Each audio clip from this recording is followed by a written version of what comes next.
Hello everyone, welcome back to one more mini log. అందరు ఎలా ఉన్నారు? నేనైతే చాలా బాగున్నాను. సో కిడ్స్కి స్కూల్స్కి హాలిడేస్ ఇచ్చారు కదా, సో ఇక్కడ మా ఇద్దరు పిల్లలు కలిపి ఒక యాక్టివిటీ చేస్తున్నారు. దీని పేరు కటానా అంట. సో లాస్ట్ వీక్ నేను మా హస్బెండ్ ఛత్రపతి శివాజీ మూవీ చూస్తే కిడ్స్ ఇద్దరు కూడా చూశారు. దాంట్లో చూసి తయారు చేశారంట. వాళ్ళు ఏం చెప్తున్నారో వినండి. ఈరోజు యాక్టివిటీ ఏం చేసావు? కటానా బాగుంది నాన్న. అచ్చం చాక్ లాగా ఉంది, అదేదో నైఫ్ లాగా ఉంది. కటానన్నా ఓకే. చెల్లికి నేర్పించావా? కొంచెం నేర్చుకుందా?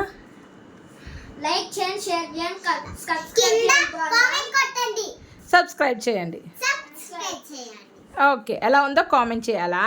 ఓకే, నాకైతే సూపర్ ఉంది. బాయ్. మీరు చూసారు కదా, ఎలా ఉందో కామెంట్ చేసేయండి. కిడ్స్కి చూపిస్తాను, చాలా హ్యాపీగా ఫీల్ అవుతారు. సో పాప యూకేజీ బుక్స్ అండ్ నిఖిల్వి సెకండ్ క్లాస్ బుక్స్లో ఉన్న పేపర్స్ అన్నీ చించేసి ఇలా చేశారు. ఎందుకు చేశారు అంటే, నెక్స్ట్ డే మా చెల్లి వాళ్ళ బాబు వస్తానని చెప్పేసి వీడియో కాల్లో వీళ్ళు డిస్కషన్ జరిగింది. చిన్నప్పుడు ఏంటి అంటే మనకు అసలు ఫోన్స్ ఎలా ఉంటాయి అనేది కూడా తెలిసేది కాదు, అమ్మ వాళ్ళు చెప్తే తెలిసేది. ఇప్పుడు కిడ్స్ అంతా టెక్నాలజీ డెవలప్ అయిపోయింది కాబట్టి ఒక్కొక్కరు వీడియో కాల్ చేసుకొని మాట్లాడుకున్నారు.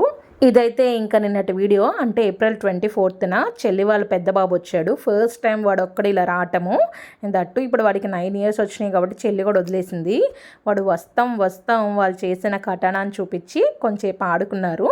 నెక్స్ట్ అయితే ఇక్కడ క్యాండీస్ ఉన్నాయి. లాస్ట్ 2 weeks బ్యాక్ బయటకు వెళ్ళినప్పుడు ఈ క్యాండీస్ తీసుకున్నాము. ఫస్ట్ ఇవి చూసి నేను కూడా అసలు చాక్లెట్స్ అని ఆశ్చర్యపోయాను. చూడండి, స్టోన్స్ చాక్లెట్ ఒకటి ఉంది, ఒకటేమో ఎగ్స్ టైప్ ఉన్నాయి. బట్ చాక్లెట్స్ అయితే చాలా బాగున్నాయి. సో కొంచెం డిఫరెంట్గా ఉన్నాయని చెప్పేసి పిల్లలు ఇద్దరి కోసం అని చెప్పి తీసుకున్నాను. ఇక్కడైతే చాలా సీరియస్ డిస్కషన్ జరుగుతుంది. అలాంటిదే ఇంకొక 3 చేయాలంట ముగ్గురు పిల్లలకు కూడా. సో ఇంకా పిలిచి లవ్ యూ కన్నా అని చెప్తున్నాను. వీడియో నచ్చితే లైక్ చేసి తప్పకుండా సబ్స్క్రైబ్ చేసి కామెంట్ చేయండి.